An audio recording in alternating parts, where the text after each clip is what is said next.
সন্মানীয় বিধায়ক ভৱেশ কলিতা ডাঙৰীয়া, কাৰ্বি আলং স্বায়ত্তশাসিত পৰিষদৰ মুখ্য কাৰ্যবাহী সদস্য তুলিৰাম ৰংহাং ডাঙৰীয়া, সন্মানীয় সাংসদ দিলীপ শইকীয়া ডাঙৰীয়া, বিজুলী কলিতা মেধি ডাঙৰীয়ানী, কামাখ্যা প্ৰসাদ তাছা ডাঙৰীয়া, অমৰ সিং টিছু ডাঙৰীয়া, ৰামেশ্বৰ তেলী ডাঙৰীয়া, ভুৱনেশ্বৰ কলিতা ডাঙৰীয়া, অসম চৰকাৰৰ মুখ্য সচিব ৰবি কোটা ডাঙৰীয়া, সভাত উপস্থিত সন্মানীয় বিধায়ক বিধায়িকাসকল আৰু অসমৰ আটাইকেইখন জিলাৰ পৰা আহি এই সভাত উপস্থিত হোৱা সন্মানীয় যুৱক যুৱতী বন্ধু বান্ধৱীসকল,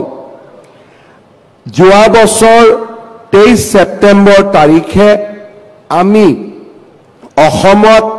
মুখ্যমন্ত্ৰীৰ আত্মনিৰ্ভৰ অসম অভিযান আৰম্ভ কৰিছিলোঁ।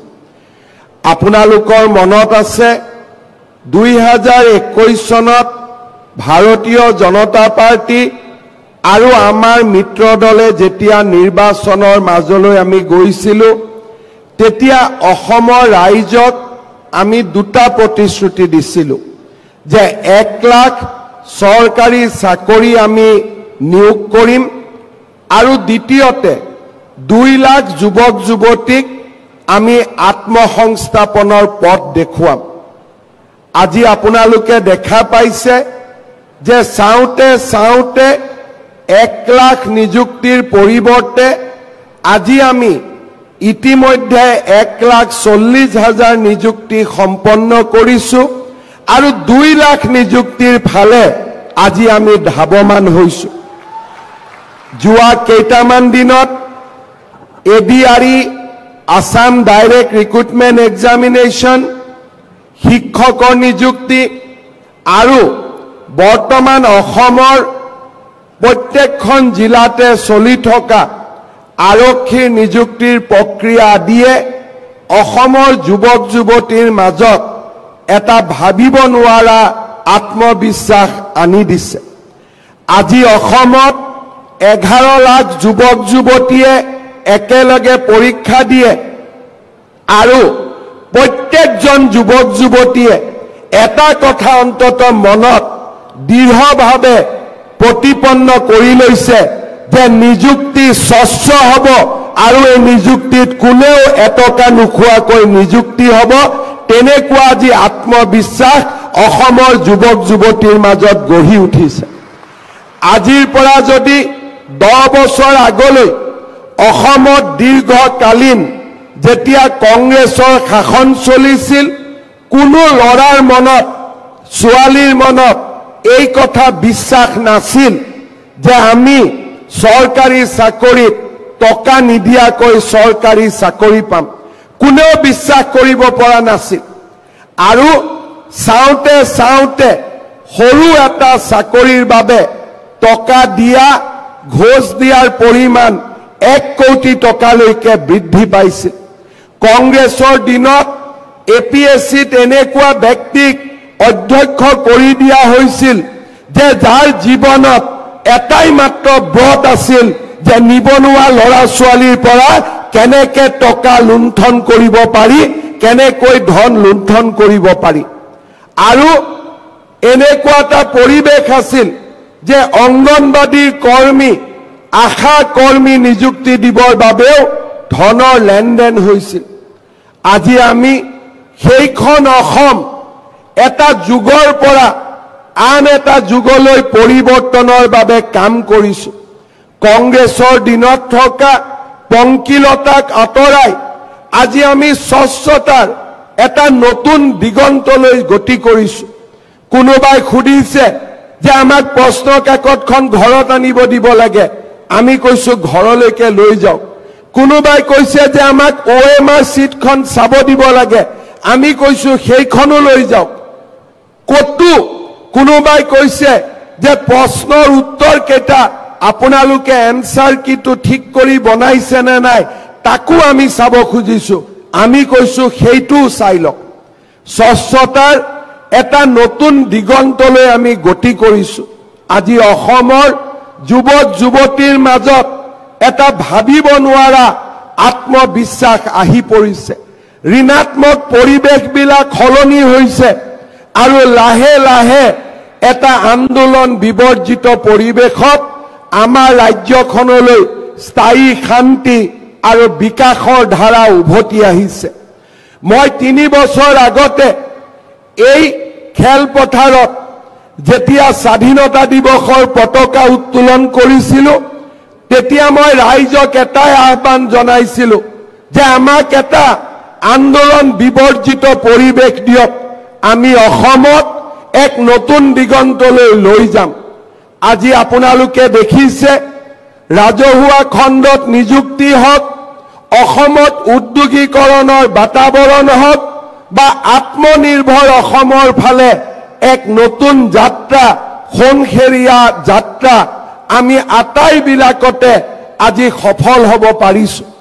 মই নিজেও গম পোৱা নাছিলো যে আমি কিমান সফল হৈছো যোৱা পৰহি দিনাখন অসমৰ জাগিৰোডত সেমি কণ্ডাক্টৰ ইণ্ডাষ্ট্ৰি আমি আনিছিলো ময়ো গম পোৱা নাছিলো যে কিমান ডাঙৰ ইণ্ডাষ্ট্ৰি আমি অসমত আনিছিলো কিন্তু যোৱা পৰহি যেতিয়া কৰ্ণাটকৰ মন্ত্ৰী এজনে কান্দিব আৰম্ভ কৰিলে যে কৰ্ণাটকৰ পৰিৱৰ্তে অসমত কিয় এই উদ্যোগ গ'ল তেতিয়া মই বুজি পালো যে অসমে আজি এক নতুন দিগন্তলৈ গতি কৰিছে আৰু কৰ্ণাটকৰ দৰে ৰাজ্যয়ো আজি অসমৰ সফলতাত ঈৰ্ষান্বিত হ'বলগীয়া হৈছে তাতকৈ মোৰ জীৱনত আন ডাঙৰ প্ৰাপ্তি আন একোৱে হ'ব নোৱাৰে তাক মই বিশ্বাস কৰোঁ আজি আমি ইমান দিনে অভিযোগ কৰিছিলো যে কৰ্ণাটকত উদ্যোগীকৰণ হৈছে অসমত কিয় উদ্যোগীকৰণ হোৱা নাই আজি কৰ্ণাটকৰ মন্ত্ৰীয়ে আজি ৰাজহুৱাভাৱে কান্দিব আৰম্ভ কৰিছে যে অসমত কিয় উদ্যোগ হৈছে কৰ্ণাটকত কিয় উদ্যোগ হোৱা নাই তাতকৈ ডাঙৰ সাৰ্টিফিকেট কিজানি আন কোনেও দিব নোৱাৰে যি ডাঙৰ প্ৰমাণপত্ৰ কংগ্ৰেছৰ মন্ত্ৰীজনে আমাক দি থৈ গ'ল কৰ্ণাটকৰ মন্ত্ৰীজনে আমাক দি থৈ গ'ল শ্ৰদ্ধাৰ যুৱক যুৱতী বন্ধু বান্ধৱীসকল মই যেতিয়া অসমৰ আন ৰাজ্যবিলাকত গৈ কওঁ যে আমি এনেকুৱা এটা স্কিম আৰম্ভ কৰিছো যে ল'ৰা ছোৱালীক আমি নিজৰ ভৰিৰ ওপৰত নিজে থিয় হ'বলৈ 2 লাখকৈ টকা দিম কোনো মৰ্টগেজ নলওঁ কোনো কাগজ নলওঁ আৰু আমাক 1 লাখ টকা ঘূৰাই দিব কেতিয়া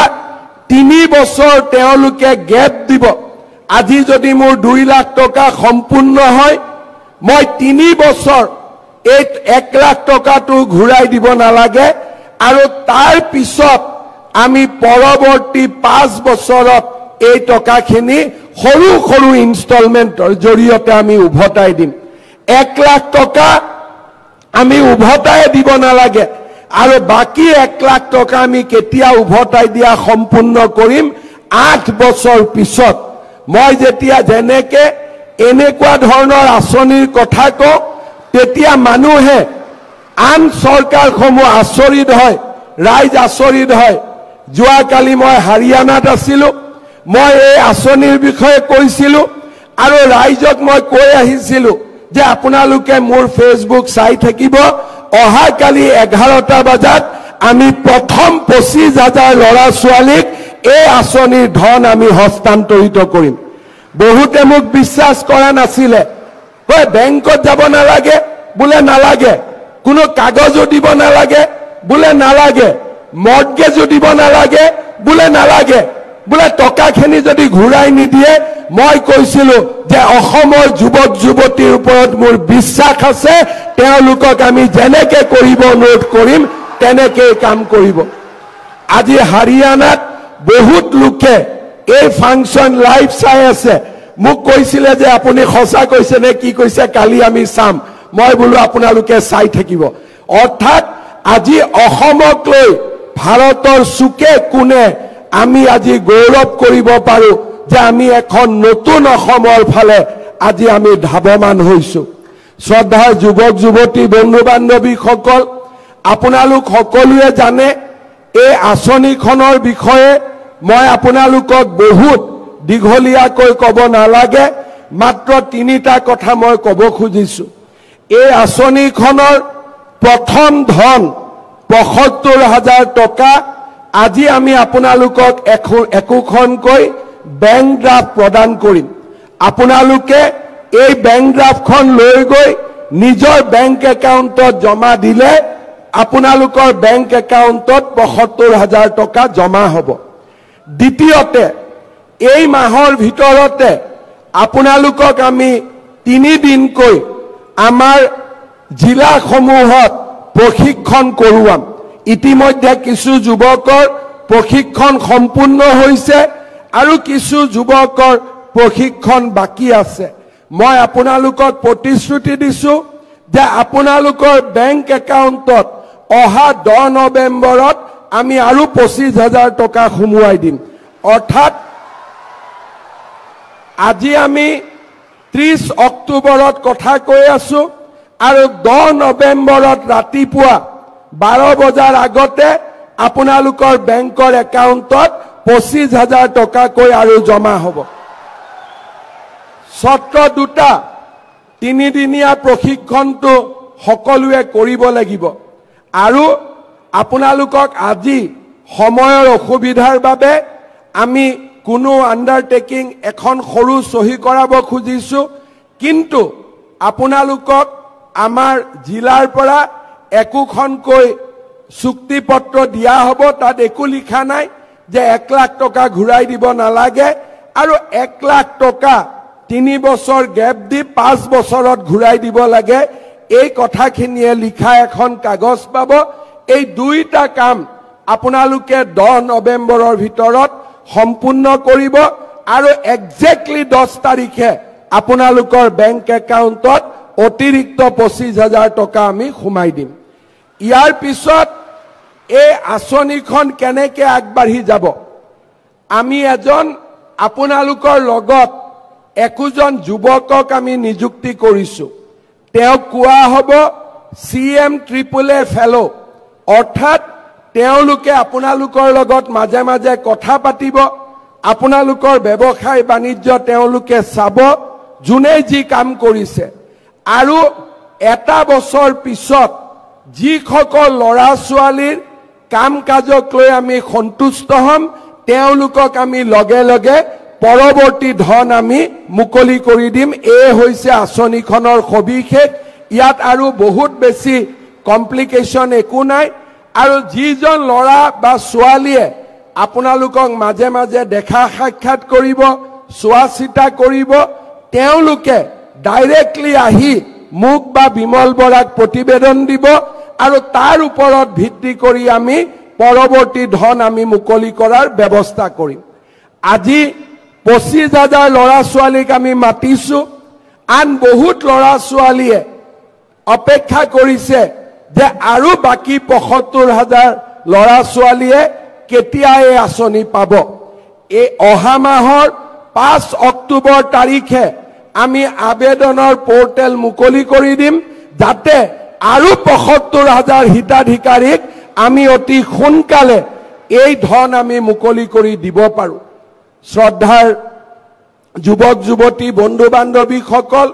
আমাৰ লক্ষ্য 2 লাখ ল'ৰা ছোৱালীক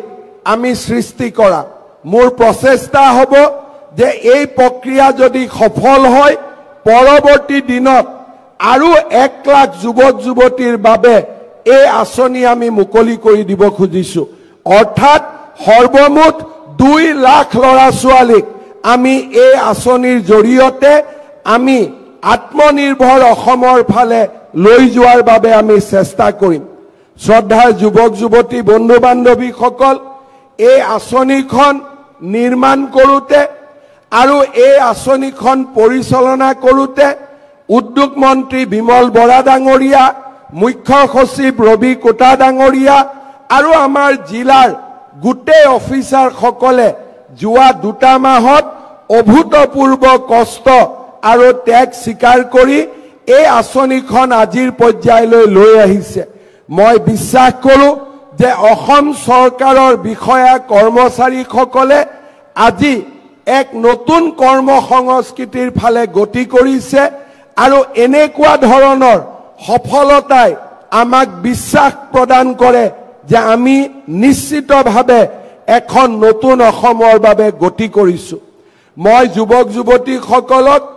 আৰু এটা কথা ক'ব বিচাৰিছো। প্ৰধানমন্ত্ৰী নৰেন্দ্ৰ মোদী ডাঙৰীয়াই মুদ্ৰা আঁচনিখন আমাৰ দেশৰ যুৱক যুৱতীসকলক উপহাৰ দিছে। এই আঁচনিৰ জৰিয়তে আমি বেংকৰ পৰা 20 লাখ টকা পৰ্যন্ত আমি ঋণ পাব পাৰো। মোৰ লক্ষ্য হ'ল চৰকাৰে আগবঢ়োৱা 2 লাখ টকাৰ সৎ ব্যৱহাৰ, এটা সিভিল স্কোৰত আমাৰ সুন্দৰ প্ৰতিফলন আৰু বেংকৰ লগত ধনৰ লেনদেন, এইবিলাকৰ বিষয়ে আমি আপোনালোকক জনাই থাকিম। আমাৰ উদ্দেশ্য হ'ল যে আজি যিসকলে 2 লাখ টকা পাবলৈ সক্ষম হ'ব, তেওঁলোকৰ যাত্ৰা 2 লাখ টকাত শেষ হৈ যাব নালাগে। তেওঁলোকে যাতে পৰৱৰ্তী দিনত প্ৰধানমন্ত্ৰী মুদ্ৰা আঁচনিৰ জৰিয়তে বেংকৰ পৰা 20 লাখ টকালৈকে লোন ল'ব পাৰে। আমাৰ লক্ষ্য হ'ল আপোনালোকক প্ৰধানমন্ত্ৰী মুদ্ৰা আঁচনিলৈ আপোনালোকক প্ৰস্তুত কৰা। মই প্ৰধানমন্ত্ৰী ডাঙৰীয়াৰ লগত এই আঁচনিখনৰ বিষয়ে আলোচনা কৰিছিলোঁ আৰু তেওঁ মোক কৈছে যে যিবিলাক ল'ৰা ছোৱালীয়ে 2 লাখ টকা ভাল কৰি ব্যৱহাৰ কৰিব, প্ৰধানমন্ত্ৰী ডাঙৰীয়াক মই কওঁতে তেওঁ মোক কৈছে যে লাগিলে অসমত প্ৰধানমন্ত্ৰী মুদ্ৰা যোজনাৰ যি লক্ষ্য, সেই লক্ষ্য মই বঢ়াই দিম যাতে প্ৰতিগৰাকী সফল যুৱক যুৱতীয়ে মুদ্ৰা লোনৰ ভৱিষ্যতৰ দিনত অধিকাৰী হ'ব পাৰে। মই বিশ্বাস কৰোঁ আজি যদি এই 1 লাখ ল'ৰা ছোৱালীক আজিৰ 25,000, পৰৱৰ্তী দিনৰ 75,000 আৰু তাৰ পিছত 1 লাখ, এই 2 লাখ ল'ৰা ছোৱালীক যদি আমি প্ৰধানমন্ত্ৰীৰ মুদ্ৰা আঁচনিলৈকে লৈ যাব পাৰোঁ, তেতিয়া আমাৰ অসমৰ সামগ্ৰিক যিটো পৰিৱেশ, সেই গোটেই পৰিৱেশটো সলনি হৈ যাব। আগত অসমৰ মানুহৰ বিশ্বাস আছিল যে বেংকে আমাক লোন নিদিয়ে, কিন্তু আজি লাহে লাহে সেই পৰিৱেশবিলাক সলনি হৈছে। চলিত বৰ্ষৰ 31 মাৰ্চলৈকে অসমৰ ক্ষুদ্ৰ আৰু মজলীয়া উদ্যোগলৈকে বেংকে 29,000 কোটি টকাৰ লোন আগবঢ়াইছে, যি আগত কেতিয়াও অসমত সম্ভৱ হোৱা নাছিলে। চলিত বছৰৰ 31 মাৰ্চলৈকে যদি ক্ষুদ্ৰ আৰু মজলীয়া উদ্যোগ আৰু ব্যৱসায়ী গোটেইবিলাকক যদি আমি ধৰি লওঁ, যোৱা বছৰটোত বেংকে 37,000 কোটি টকা লোন অসমৰ যুৱক যুৱতী আৰু ব্যৱসায়ীসকললৈকে আগবঢ়াইছে। অসমৰ আত্মসহায়ক গোটৰ মহিলাসকললৈকেও বেংকে বৰ্তমান ব্যাপক লোন আগবঢ়াইছে। সেইবাবে মই আমাৰ যুৱক যুৱতীসকলক অনুৰোধ কৰিম, এই টকাখিনিৰ আপোনালোকে সৎব্যৱহাৰ কৰক। আপোনালোকক আমি সহায় কৰিম ভৱিষ্যতৰ দিনত আপোনালোকে যাতে প্ৰধানমন্ত্ৰী মুদ্ৰা আঁচনিৰ লোন পাব পাৰে, তাৰ বাবে আমি আপোনালোকক উপযুক্তভাৱে গঢ়ি তুলিবলৈ চেষ্টা কৰিম। আপোনালোকে মাত্ৰ আমাক সহায় আৰু সহযোগিতা কৰক। আজিৰ এই সুন্দৰ দিনটোত মই তাৰে আপোনালোকক আহ্বান জনাম। শ্ৰদ্ধাৰ যুৱক যুৱতী বন্ধু বান্ধৱীসকল, আমাৰ লক্ষ্য হ'ব লাগে যে এখন আমি যাতে আটায়ে মিলি সুন্দৰ অসম নিৰ্মাণ কৰিব পাৰোঁ। সততে আন্দোলন, সততে হতাশা, ই কেতিয়াও সমাধানৰ ৰাস্তা হ'ব নোৱাৰে। যি যুৱক যুৱতীৰ মনত আশা থাকে, হতাশাই যাক কেতিয়াও আন্ধাৰ কৰিব নোৱাৰে, তেনেকুৱা যুৱক যুৱতীয়ে সফল হ'ব পাৰে। জীৱনত ঘাত আৰু প্ৰতিঘাত থাকে, কিন্তু সেই ঘাত আৰু প্ৰতিঘাতক যোনে সাহসেৰে পৰাজিত কৰিব পাৰে, তেওঁৱে সফলতা জীৱনত অৰ্জন কৰিব পাৰে। আজি যদি আমাৰ চাৰিওফালে যিসকল ব্যক্তি সফল হৈছে, তেওঁলোকৰ যদি আমি জীৱন এবাৰ অধ্যয়ন কৰোঁ, আমি দেখা পাম কোনো এজন যুৱক যুৱতীয়ে সোণৰ চামুচ মুখত লৈ জন্মগ্ৰহণ কৰা নাই সেই সকল যুৱক যুৱতীয়েহে সফল হৈছে যোনে জীৱনক সংগ্ৰাম বুলি স্বীকাৰ কৰিছে যে এই জীৱনত মই পিতৃ মাতৃৰ কোলাত জন্ম হোৱাৰ দিনৰ পৰা মই সংগ্ৰাম কৰিছো আৰু জীৱনৰ শেষ মুহূৰ্তলৈকে মই সংগ্ৰাম কৰিম আৰু সংগ্ৰামক মই ভয় নকৰো তেনেকুৱা যুৱক যুৱতীয়েহে আকাশ চুব পাৰে তাক মই বিশ্বাস কৰো আৰু সেইবাবে মই যুৱক যুৱতীসকলক আহ্বান জনাম যে আপোনালোকে কেতিয়াও সংগ্ৰামক ভয় নকৰিব পৰাজয়ক ভয় নকৰিব কাৰণ এটা পৰাজয়েহে ভৱিষ্যতৰ জয়ৰ পৃষ্ঠভূমি তৈয়াৰ কৰে যি লৰা ছোৱালীয়ে জীৱনত এবাৰ পৰাজয় হয় আৰু পৰাজয় যোনে গ্ৰহণ কৰিব নোখোজে পৰাজয়ক বিজয়লৈকে পৰিৱৰ্তন কৰিব খোজে তেনেকুৱা যুৱক যুৱতীয়ে নিশ্চিতভাৱে সফল হয় তাৰ অযুত উদাহৰণ আমাৰ চাৰিওফালে বিয়পি আছে মই আপোনালোকক অনুৰোধ কৰিম যে আমাৰ জীৱনত গোটেই সমস্ত জীৱনৰ সংগ্ৰামক আমি জয়লাভ কৰিব পাৰিম যেতিয়া আমাৰ মনত সাহস থাকে আৰু কিবা এটা কৰাৰ সপোন থাকে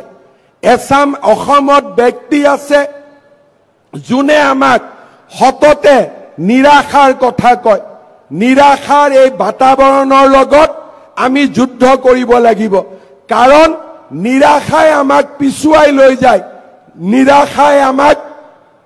পৰাজিত কৰে আমাৰ অসমত এনেকুৱা কোনো সমস্যা নাই যাক আমি একেলগে সেই সমস্যাক আমি সমাধান কৰিব নোৱাৰো কোনে ভাবিছিল যে 1.5 লাখ লৰা ছোৱালীয়ে চাকৰি পাব এটকাও ঘুষ দিব নালাগে যোৱা 10 বছৰ আগলৈকে এনেকুৱা কোনেও কল্পনাও কৰিব পৰা নাছিল প্ৰতিটো নভবা কাম আজি আমি লাহে লাহে আগবাঢ়ি গৈ সফল কৰিব পাৰো মাত্ৰ আমি জীৱন যুদ্ধত জিকিবৰ বাবে আমাৰ মনত সাহস আৰু আমাৰ মনত অযুত সপোনৰ আমি সৃষ্টি কৰিব লাগে মই পুনৰ এবাৰ আজিৰ এই সভাত উপস্থিত আটাইবোৰ যুৱক যুৱতীক অভিনন্দন জনাইছো এটা সম্পূৰ্ণ প্ৰক্ৰিয়াৰ মাজেৰে দুটা ইন্টাৰভিউ দি আপোনালোকে এই প্ৰক্ৰিয়ালৈ আহিছে যেতিয়া আপোনালোকৰ সিলেকশন হৈছিল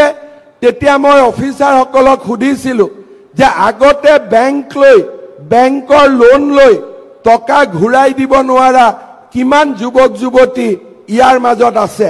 তেতিয়া অফিচাৰসকলে মোক কৈছিলে যে স্যাৰ প্ৰথম বেটছত আমি যিমান লৰা ছোৱালী সিলেকশন কৰিছো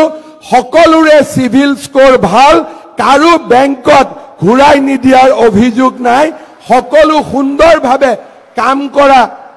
এছাম উঠি অহা যুৱক যুৱতী মই আপোনালোকক অভিনন্দন জনাইছো কেতিয়াবা প্ৰশ্ন হয় যে এই লোন পালে আমি চাকৰি কৰিব নোৱাৰো নেকি মই এটাই কথা কম